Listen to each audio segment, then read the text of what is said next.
Welcome to another episode of The Grand Reckoning. We have a great friend of the show, Dave DeCamp, coming on from antiwar.com. He's the head editor over there, and he pops out anti-war news daily, not on our weekends, but on our weekdays. I listen to it very often. You're going to get a lot of straight shooting from this gentleman. But we wanted to bring him on to talk about the new war on narco-terror in Venezuela and how good of an idea our great friend Dave DeCamp thinks it is. So if you want to go ahead and kind of give the background, like what is it that what are they saying we're worried about in Venezuela? What do you think we're actually worried about in Venezuela? And what's going on with this situation? Yeah, well, first, thank you, Daniel and Shaiel, for having me back on the show. I enjoyed talking to you guys last time. Well, so Venezuela, I mean, the war propaganda is like incredibly weak, and it's unfortunate that it seems like some people are falling for it. We're just kind of going along with it. We're told that this is about drugs. So this started, of course, with the bombing these small boats, like basically fishing boats off the coast of Venezuela, claiming they were carrying drugs without providing any evidence. And we really, they're bringing the war on terror to this hemisphere in the sense that they label these people narco-terrorists. They say, oh, they're part of this group. That means we could just kill them. No due process, nothing. They're criminals. With everything going on right now, there's all this controversy over the initial boat bombing on September 2nd because it involved more than one strike to kill survivors. So the whole focus is on is that second strike a war crime? Is it illegal? But the whole thing is there's no legal basis for any of this. The argument that the Trump administration is using is that they're in an open conflict with these cartel groups and that by trying to bring drugs into the U.S., it's an attack on the U.S. But there's just no, this just isn't, they wrote up some legal opinion at the DOJ that they say they're using, but they won't show it to anybody. I mean, this is just absurd. This idea that the U.S. military is in an armed conflict with a few guys on a fishing boat that may or may not be trying to bring drugs to Trinidad and Tobago. This is the route. This is not like the route that drugs go to get to the U.S. for the most part. And, they've tried to make this about fentanyl. Trump has claimed that they're bombing fentanyl, that you see fentanyl all over the water after the airstrikes. But fentanyl just doesn't come from Venezuela. I mean, it simply does not it's not made in Venezuela, and it doesn't transit through Venezuela. Basically, all of it comes from Mexico. So they're lying to us about that. And I've seen reports that this route that they've been targeting near Venezuela, from Venezuela to Trinidad, is mostly cocaine or sometimes marijuana that gets sold in Trinidad, but also cocaine that goes to West Africa or Europe, on big cargo ships that they smuggle it in through that way. So the idea that this is self-defense, I mean, that's what the White House called this, a self-defense strike. It's just completely absurd. And the only one that really seems to be calling it out properly. I mean, we've seen some Democrats do this, but I've been happy to see Rand Paul really kind of outspoken about this. And he's getting ratioed on Twitter for it. But everything he's saying is common sense. This just isn't legal. You can't just do this. You can't just let the executive do this. So that's one aspect of it, is the boat bombing campaign. And then they've also started bombing boats in the Eastern Pacific. So it's kind of expanded. But the other thing is the push toward a war with Venezuela. The crazy thing to me is it doesn't even seem like they're not even going with kind of the usual war propaganda, that it's humanitarian, that Maduro is an evil dictator. Of course, they say those things, but it's this whole drug angle that they're trying. But then some of them are just including the woman who won the Nobel Peace Prize is once you get in there's so much oil, you're not even going to know what to do with it. This is what these people are saying. I don't know how they don't think they should try a different strategy, kind of make the propaganda more focused on Maduro, and but it's just they're just saying, oh, he's the head of a illegal or he's a head of a cartel, which this is another thing that's just completely false. They've labeled the Cartel of the Suns or Cartel de los Soles as a terrorist organization, but it doesn't exist. And I'm not exaggerating or being dramatic for effect. It literally doesn't exist. It's a term used to describe kind of a disparaging term for Venezuelan military officials who are accused of being involved in drug trafficking, because they have suns on there, it's an insignia for Venezuelan generals. And the term was first used in the early 90s. And the Venezuelan generals that were accused of shipping cocaine were actually working with the CIA at the time. And then this got revived after, with just a little detail there. There's actually a 60 Minutes report about it. It's just literally CIA helping them bring cocaine into the U.S., so they could like use them as an asset. That's the way, how they always justify things. So they cartel of the Suns, the term kind of gets revived after Chavez comes in, and the allegation, like the real allegation against Maduro is not that he's a drug kingpin sitting on his, throne in Caracas. It's the allegation is that there are lower level Venezuelan military officials who allow drugs to transit through certain territories. They don't arrest certain people. They kind of let things happen and they get a little cut. And the allegation is that Maduro lets this happen to keep his people happy because his government's broke. So he can't really pay them much. That's like the real allegation from like US funded think tanks. So the idea, it's just like, it's all just such bogus nonsense. But they've declared the Cartel of the Suns terrorist organization. And when they say Cartel of the Suns, they mean the Venezuelan government. So they're going to try to use that. If they do take that next step, they're going to use that to justify war with Venezuela. Yeah, it's kind of interesting. I think I agree with you, like on the like you said, like the lies aren't good. This is something that another thing I've talked about recently with a couple of friends of mine. It seems like they're not even trying anymore. Like it really does. Like I would say that the best lie in this administration was like Iran is going to nuke us all, and even then, like you weren't even all on the same page from the start, and you have your DNI saying that it's all bullshit. So like I don't know whether to be more optimistic about that or scared of that, if that makes any sense. No, I know what you mean, because this kind of scary thing is that they could really do whatever they want. I mean, they've really showed that. And Congress isn't going to, another thing is like a lot of the conversation is about Congress, the legality of it, but Congress is totally in the tank for these wars. And if they authorized it, I would still be against it. It would still be morally wrong, even if technically it was legal. But yeah, it does seem like it seems so lazy. Like you said with Iran, it was like Netanyahu said, "Oh, they're going to get a nuke, so we had to attack them." And then he does an interview, and he's like, "Oh, maybe they would have got one in a year or something." It's like, what?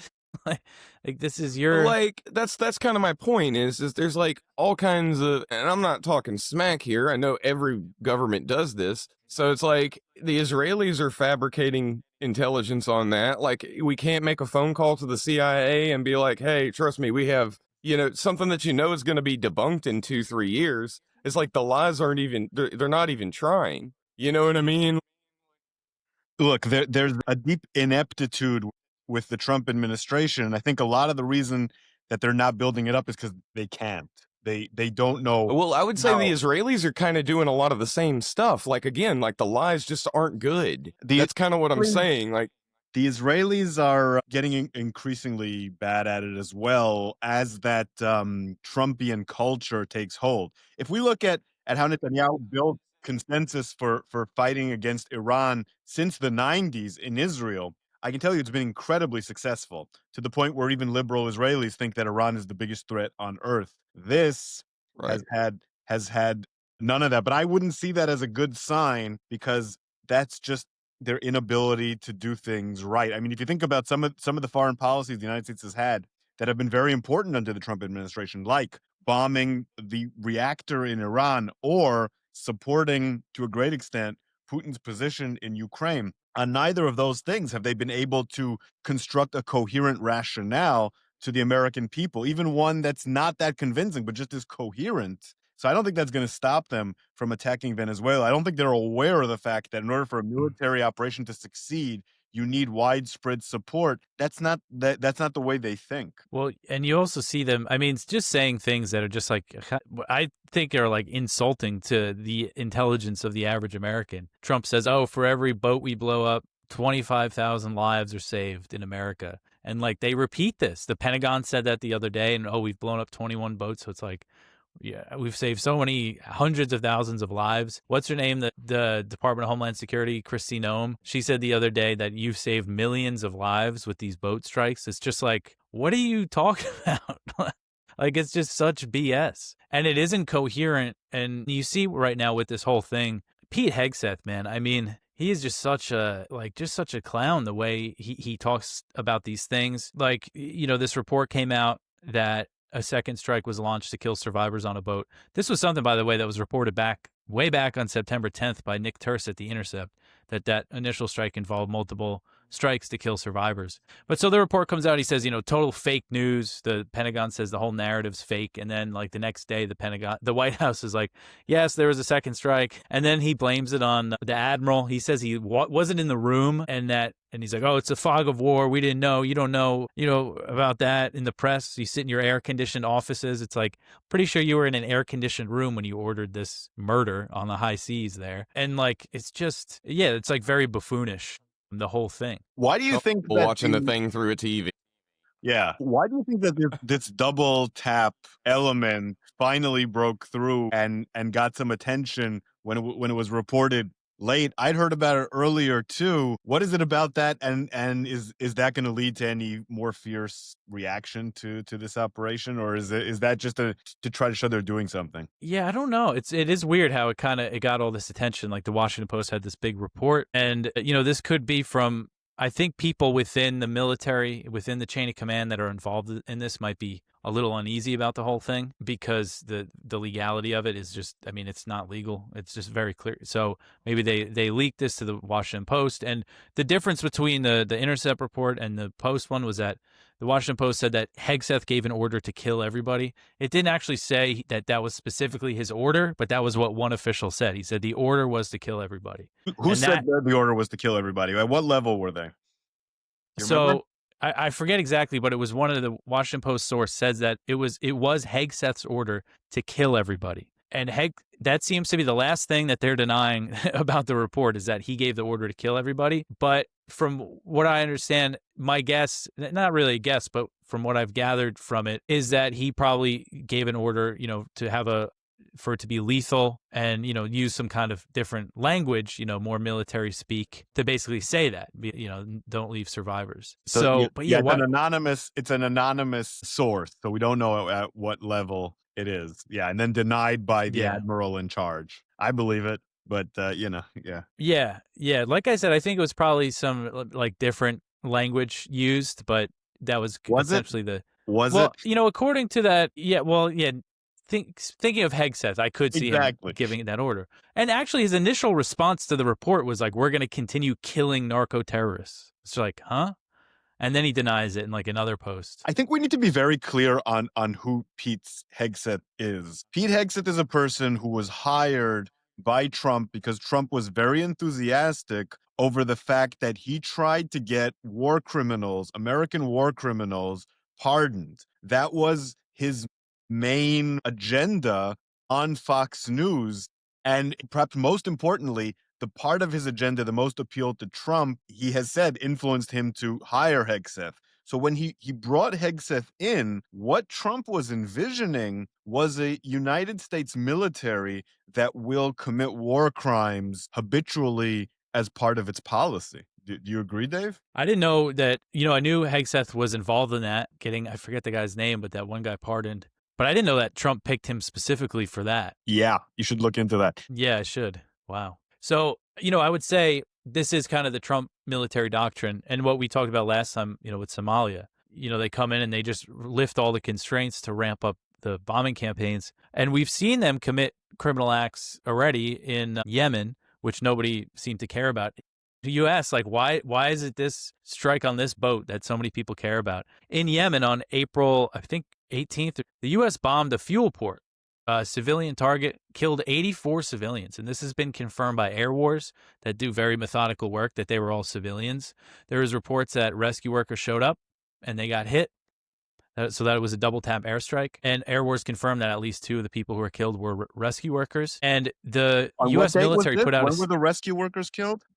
This was in Yemen. What I forget the exact date. I think it was April 17th. But so they bombed this fuel port. Rescue workers show up. They bomb it again. And no one said anything. That wasn't a big deal. No, except for me. Except for antiwar.com. Literally. Thank you for your service. Yeah, but so it's seriously, this was one of the biggest mass civilian casualty events in this century that the U.S. military was involved in. And it's just so strange how it gets no attention. And again, been confirmed that they were all civilians. And the military, the statement was not that they were targeting, military sites. They said that they were targeting a fuel port. And the reason why was because the Houthis, they say, oh, they make, revenue from the fuel imports or whatever, or exports, whatever it is. I mean, you could say that for any governing authority anywhere in the world. So, to me, that's just very clearly criminal and, a mass murder of civilians in a country that the U.S. wasn't even technically at war with. But yeah, so that got no attention. And then about a week later, they bombed a migrant detention facility in Yemen and killed 64 African migrants who were detained at the facility. Another thing, just, oh, well, whoops, or not even whoops, because nobody asked them about it. So yeah, I get frustrated, when I see these kind of liberal types, I guess, all up in arms about this. It's like, what about all this other stuff, man? What about all this stuff Obama did? But at the same time, that's not an excuse to deflect, because I've seen a lot of Trump people say, oh, Obama did a double tap. You didn't care about that. It's like, well, I care about all of it. Obama's double taps. I have absolutely no idea what you're referring to, and I want to know. So I can't remember all the details off the top of my head because this stuff was a while ago. I believe there was one in Afghanistan. I want to say in like 2012 or something, where there was strike, rescue workers show up, and then another strike. But I can't remember the exact details. But I know that at least one in Afghanistan was like that. And I mean, the drone bombings that that Obama did in Yemen and Pakistan, I don't know if there's double taps there, but I mean, they killed a lot of civilians. Really horrific stuff. Yeah, but I think what really is bothering people about these attacks is the idea that it goes beyond targeting, a bad guy and having collateral damage. And we don't think of America that way, just like Israelis didn't think of themselves that way. And this challenges that. But the fact that we've been ignoring this in the past is very alarming. Yeah. And I think, the way that they wrote that story, I thought was pretty good. Like the way they described that there were two survivors clinging to the smoldering boat and then they bombed and killed them. That kind of gives you a visual. And it really goes to show how barbaric it is. I mean, I remember reading that Intercept report, and I think the story is that they actually launched 4 missiles at the boat, because Tom Cotton came out of the briefing today and he was obviously all excited because he loves killing people. But he said, oh, the first strike, the second strike, the third strike, and the fourth strike were all righteous strikes. It's like it took 4 missiles to blow up a little boat like that. So now it seems like the counter claim that went through ABC News from, anonymous sources. So they're saying now that the first missile hit, the survivors were blown into the water, and then they climbed back on the boat and they were going for communications. They were going to radio for help. So they were still in the fight. But it's not a fight. Like, this whole thing is just ridiculous. And I saw, there's like the Pentagon's rule book for war, like their manual. And it says you should not, don't attack anyone on a shipwreck who's incapacitated, who's out of the fight, basically. And I saw people defending it and saying, well, what does it say to do for narco-terrorists and, bringing drugs into our country? It's like, oh, it doesn't say anything about that because that's not war. This isn't war. But I don't know. It's just, that's just craziness. That's in the DEA manual somewhere, I'm assuming. Yeah. So I did some research while you were talking, and you're absolutely correct that not only were there several double taps under Obama, but there was very strong suspicion that this was a policy. There was a case in 2012 when 8 day laborers were killed in the village of Zoe Sidgi in Afghanistan. And then when the crew showed up, they were attacked as well. And then the New York Times reported that in Pakistan alone, between May 2009 and June 2011, at least 15 attacks on rescuers were reported by credible news media. Wow. So, and I'm looking at right now at an article from January 2017 from the Florida Law Review saying double tap warfare. Should President Obama be investigated for war crimes? I'll send that to you. I have a feeling you're going to want to see that. So there is a legacy of the United States doing this. To what extent, I can't tell from just reading a couple of paragraphs here, but this is what America does. The bringing in of Hegseth, I think, is part of an attempt to widen the use of war crimes. It's not introducing them, but it's widening their use. And what's happening in Venezuela now is the latest. But I don't think any of the previous cases under Obama got any of this media scrutiny either.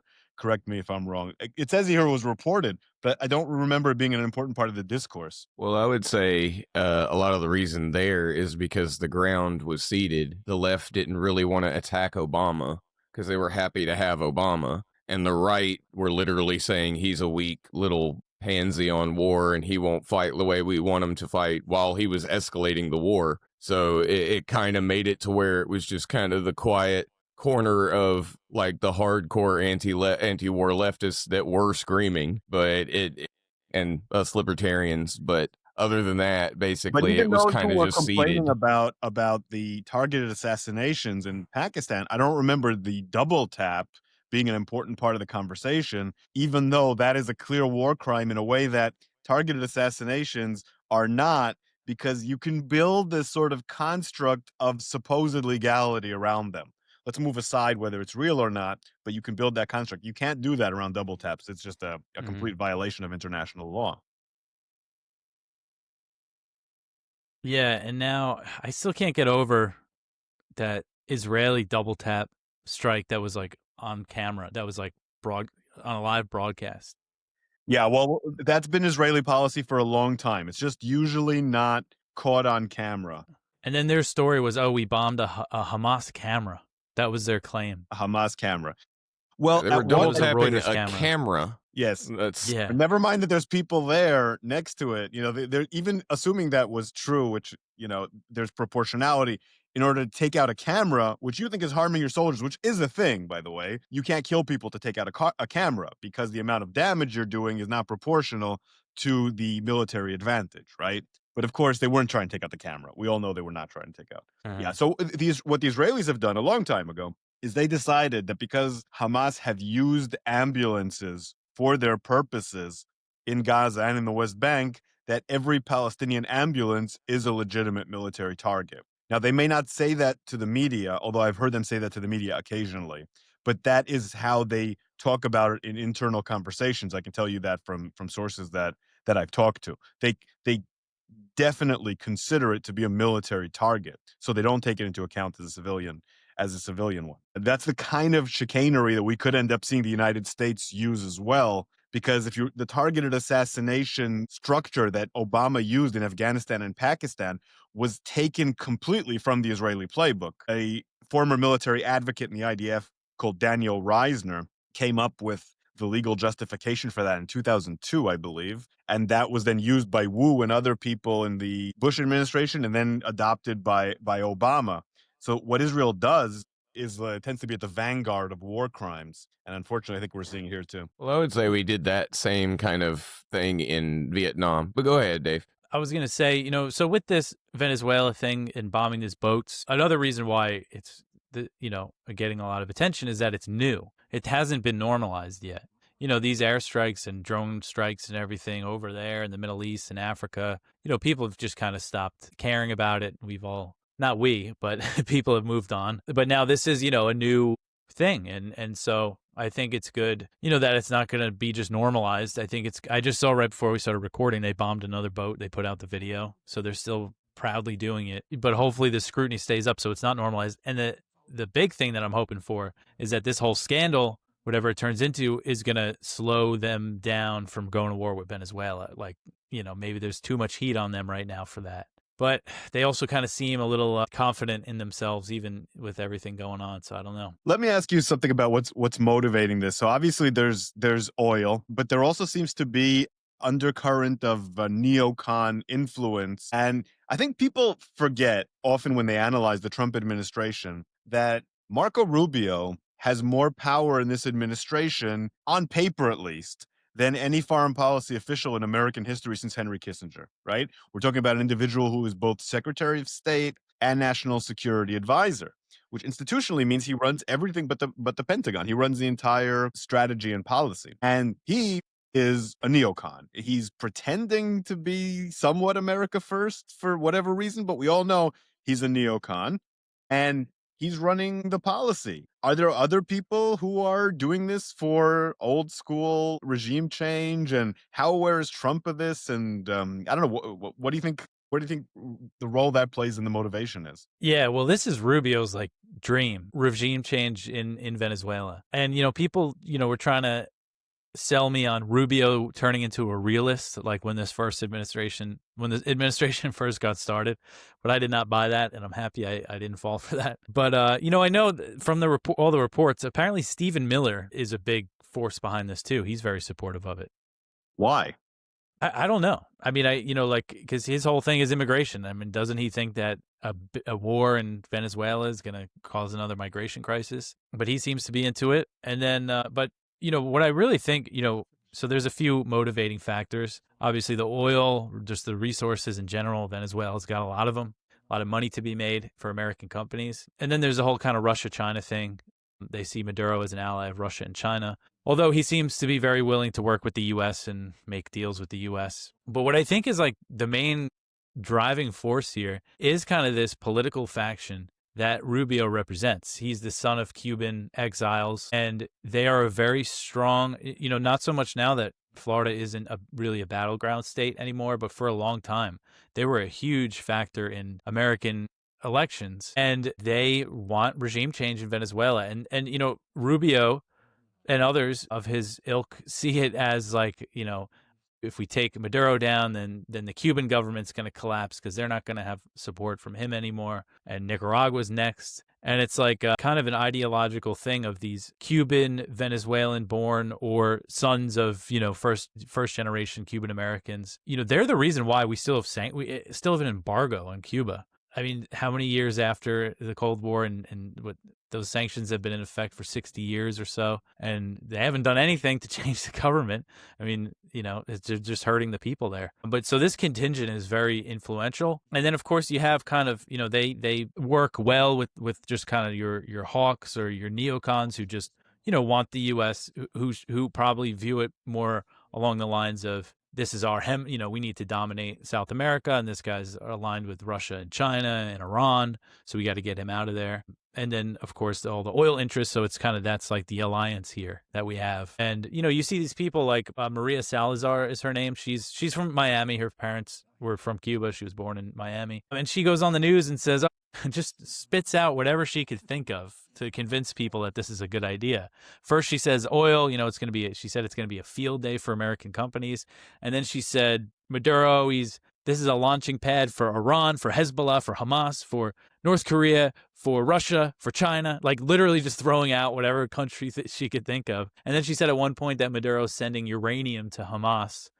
So, but these are people, they want it so bad, these people. And Rubio's one of them. They really, really want this regime change. And they're very in bed with the Venezuelan opposition, who's telling them, you take out Maduro, boom, we're going to walk right in.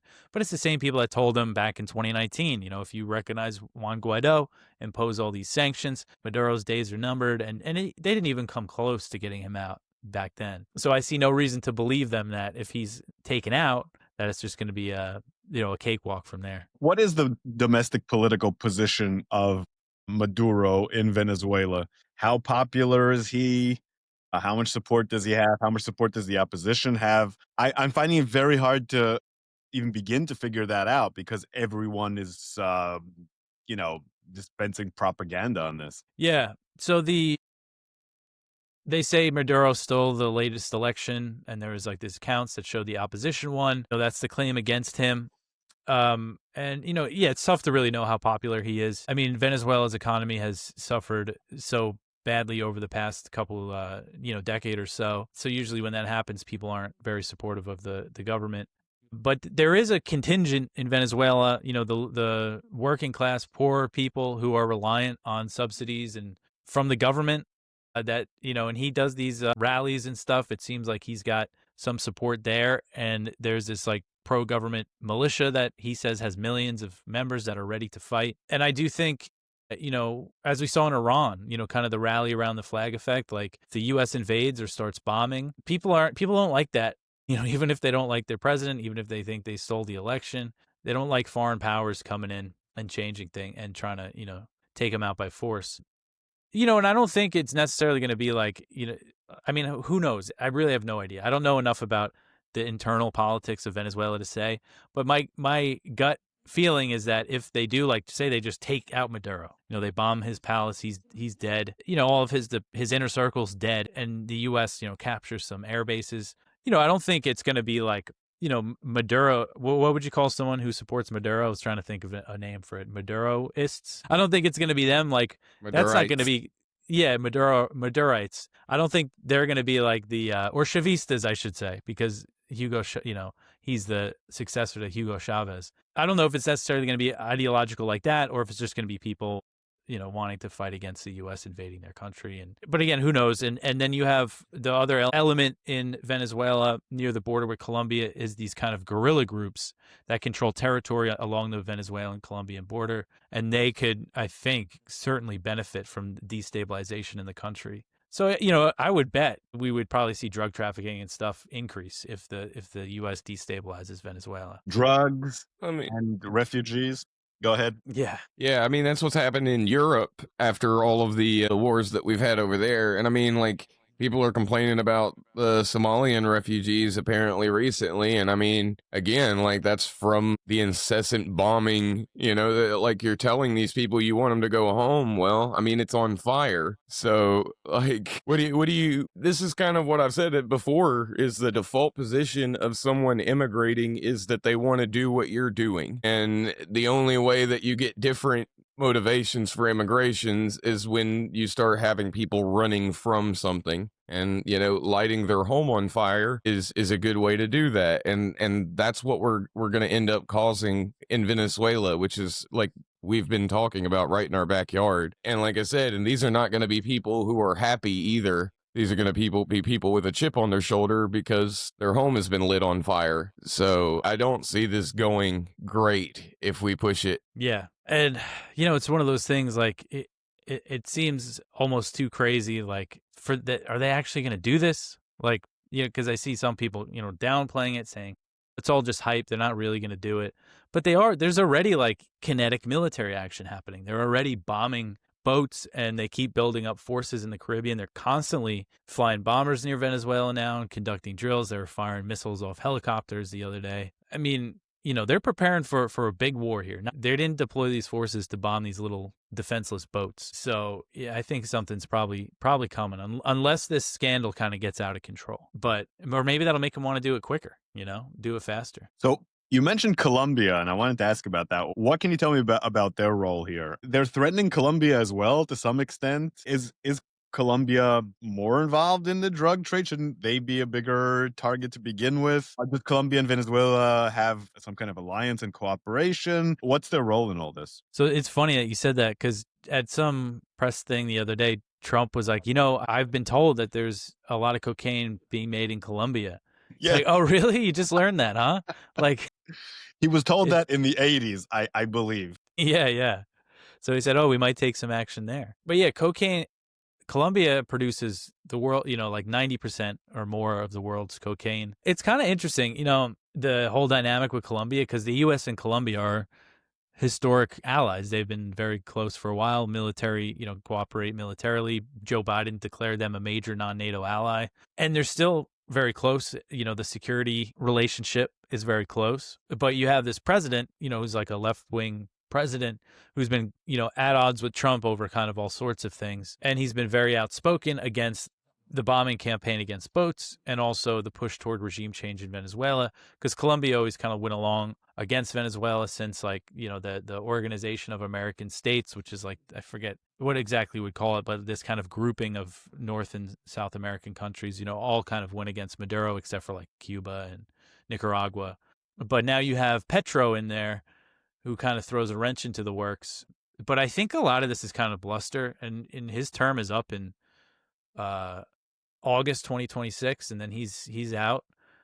So I think, they're sanctioning him, but I don't think anything, there's not going to be conflict. I really don't think, I think it would be really stupid of them to, like, bomb some places in Colombia without the cooperation of the Colombian government. So I wouldn't see that happening. And same thing with Mexico. They were talking about bombing Mexico, but it seems like they're holding off on that because you can't bomb your neighbor and biggest trading partner against the will of the government unless you want to go to war with them, like full-blown war. So I think it's probably similar with Colombia for now. Why would they bomb Mexico? They have nothing to do with the fentanyl trade, right?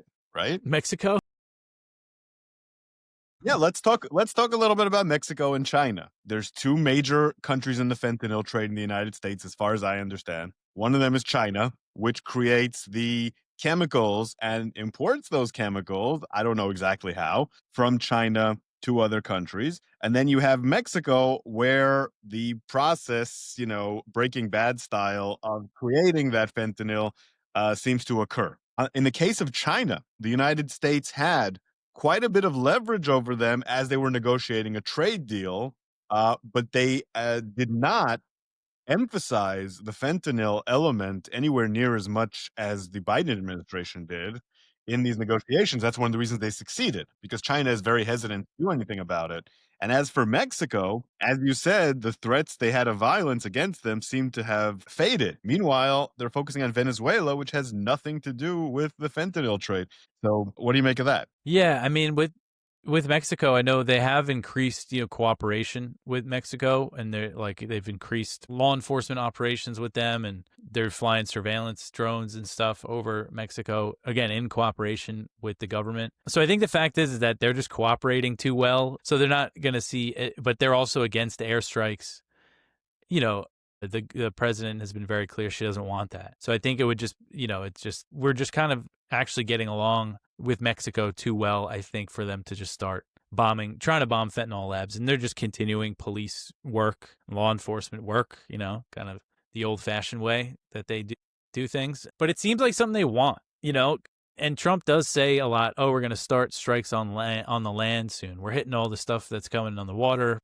We're going to do land next. Wasn't that referring to Venezuela? Was that referring to Mexico?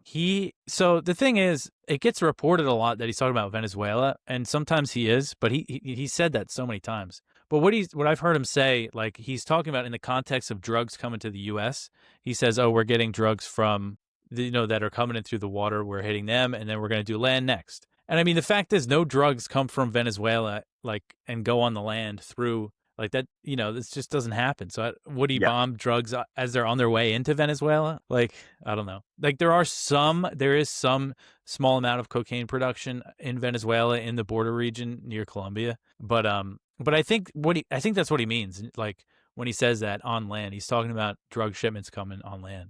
And the thing about fentanyl is that according to DEA numbers, the vast majority of it is brought in by U.S. citizens through border crossings. So you're going to start blowing up cars near the border. I don't think that'll happen. I do have concerns, serious concerns, that we do end up with this being used eventually in order to kill American citizens without any due process.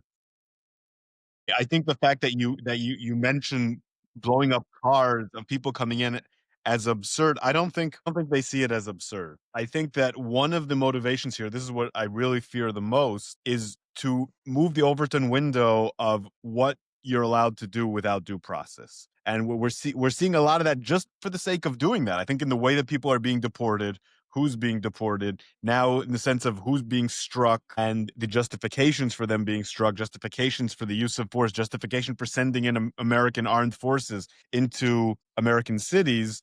I think a lot of it isn't really about policy, but it's about pushing what's acceptable for the United States to do eventually to its own citizens. Some of it's already to its own citizens, some of it's not, in its own country. I think the goal is eventually to be able to kill people who oppose the Trump administration on American soil. Am I being paranoid, or do you think there's something to this? I mean, I agree with, what you said about the deployment of the military to American cities. Like, I think it's very clear they started doing that. I forget what the first one was, I think it was LA or DC. Yeah, it was LA. I can tell you because they were wandering outside my house. Yeah. Yeah. So I saw that as, they're trying to set a precedent because there was no real, if it was the summer of 2020 and there was riots and buildings burning down, I could see how they have a justification for it, but there was nothing like that going on. And so I think it was clear that it was a precedent. But what you say, I think we talked about this last time. It is. I do fear that 100%. that is where this is going to lead to, like, drone strikes on U.S. soil against American citizens. And, you know, I think that's probably ultimately what they want, or some of them want, you know, especially a lot of like the tech people who are involved with this administration, like companies like Palantir and stuff, really, I think, envision, you know, using their surveillance in kind of a pre-crime way. And, you know, like, yeah, I could see that. Yeah. And that's probably how it would start, is it would start with a fentanyl shipment or a car, you know, driving to the Mexican border, and they just blow it up. Exactly. And But I then, really hope it doesn't get to that. then it's a car with fentanyl deep inside the U.S. on a highway somewhere. Right. Yeah. Where I grew up, so I grew up on Long Island, and the Long Island Expressway, we got like really hit bad with like a heroin epidemic when I was in high school. And there was always once in a while like a big bust on the Long Island Expressway coming from Brooklyn to Kings Park, which was a town nearby. And, you know, I think about that a lot, because, like, yeah, like, what if they, you know, like, what are you going to blow up the LIE, like a car on the Long Island Expressway? And, you know, like, you know, I like one thing I like to do, you know, for like logical consistency when it comes to these wars overseas. This is something Dave Smith does that like really upsets, angers the Israel supporters and the hardcore Zionists that he debates and stuff, when he talks about Israel's conduct in Gaza. Like, in an American city, if someone killed somebody or took a hostage into a building, like, would you ever accept the government leveling that building and killing everybody inside because there was a killer in there or something? And I think that's the same way we have to look at these. Yeah, yeah. Leveling that state, district. I don't know. Yeah. If someone went underground in New York, you know, if a few hundred people with rifles went underground, you're just going to level New York City. So when it comes to drug stuff, like, you know, would you accept wherever you live, if you live near the water, just drone striking boats, you know, right off the coast, or blowing up cars that are, you know, on the highway suspected of transporting drugs? And no, we would never accept that. Is the local drug dealer driving down the street to drop off a dime bag of weed a narco-terrorist? Yeah. That's the thing. We could all be narco-terrorists. We don't even know it. And, you know, another thing, like, I know in the U.S., like, I mean, I know someone who drank themselves to death. Like, there's so many alcohol-related deaths, and cigarettes still kill a lot of people. And I mean, are we going to bomb the liquor, the beer factories and stuff? You know, it's just this thing, whole idea is just so absurd of, you know, I mean, it is what you have. Duterte right now, the former leader of the Philippines, on trial for extrajudicial executions of suspected drug dealers. Yeah, we're going down his road. And of course, we all remember that Trump was a huge fan of Duterte and talked about how great he was in the way he was handling drug dealers. He was learning from him. That's the kind of person he was learning from. Yeah, so it's just, you know, again, I think I mentioned earlier, you see Rand Paul just speaking what is just such basic common sense. You know, did you guys see that clip of Megyn Kelly talking about killing these people? My God. Yeah, it was wild. Yeah, so if people didn't see it, it was some interview she was doing, and she's like, I think what she was saying was, how are we supposed to feel sympathy for these people? Like, you know, Americans don't feel sympathy for them. I actually wish they didn't launch that second strike so soon, so if they had a limb blown off, they could bleed out and suffer. And it's just like, how do you get there of these people that you've probably never thought about in your life? Boats off the coast of Venezuela that may be carrying cocaine. You've never thought about who's on those boats. You don't know who they are. But now you want them to be tortured to death because your guy is doing it, because Trump, you know, your political party's in power and is killing them. Now you want to see them suffer. It's really sick. I mean, it really goes to show. It really is. And a lot of this is partisan politics, like just how it rots people's soul.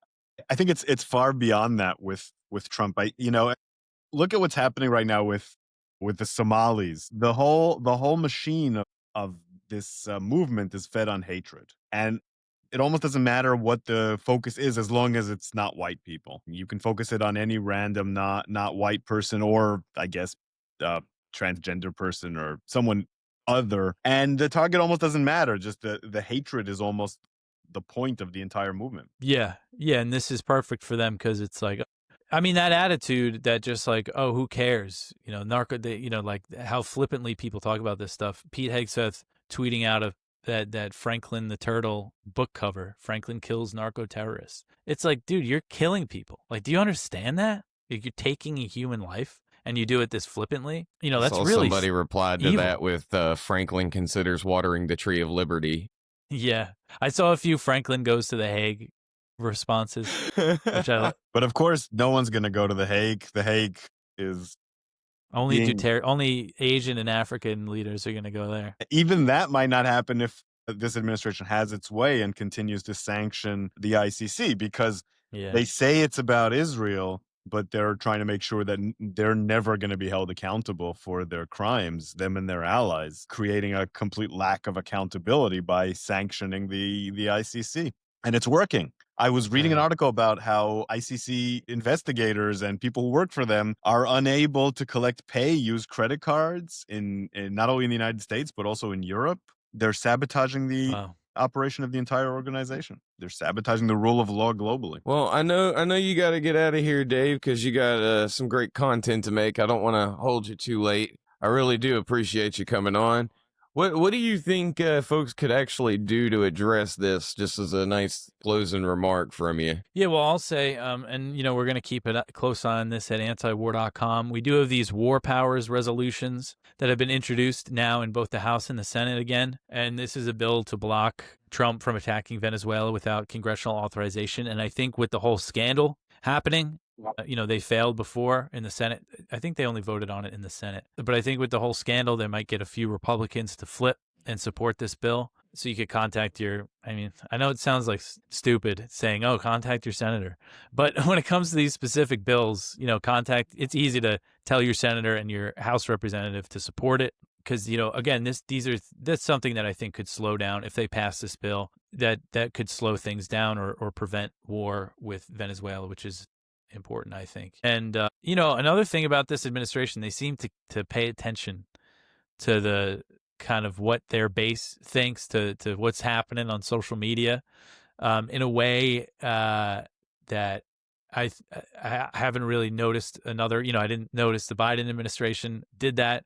And there were some reports that they've been surprised about all the pushback they've gotten about bombing these boats and things, and the push toward war with Venezuela. So I think whatever your you know, platform is, just, you know, express your keep complaining, yeah, because this stuff is so criminal. And like a war with Venezuela, I mean, you know, this is Iraq level evil we're talking about here, you know, and it's really just can't happen. So yeah, and read antiwar.com if you want to follow it. The pressure does still work. I mean, look at the release right now of Mohammed Ibrahim. He was released by the Israelis because people were writing to their senators and calling their senators, and people like Van Hollen and others did something about it, and it worked. Doesn't always work, but it still works. So great advice. Harass your government. They have no problem harassing you. That's right.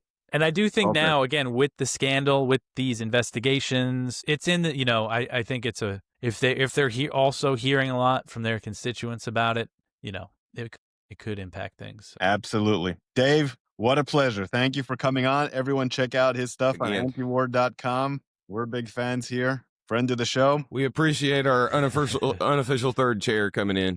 Yeah, that's right.